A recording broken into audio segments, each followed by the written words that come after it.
Hi friends, গতকাল ছিল উল্টো রথ। তো উল্টো রথের দিন মেয়েকে নিয়ে চলে গেছিলাম উল্টো রথের মেলায়। আমাদের এই গড়িয়াতেই হয়।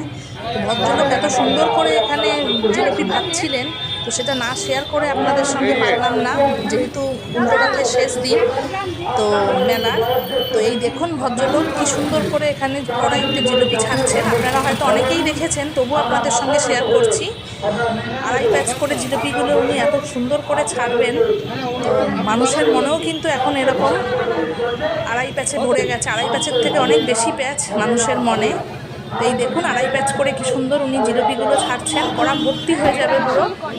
তো জিলিপি খাওয়া অনেক ভালো, যেহেতু খুব টেস্টি হয়, মিষ্টি। মানুষের মন তো ভীষণ এখন আড়াই প্যাচের থেকে অনেক বেশি প্যাচ।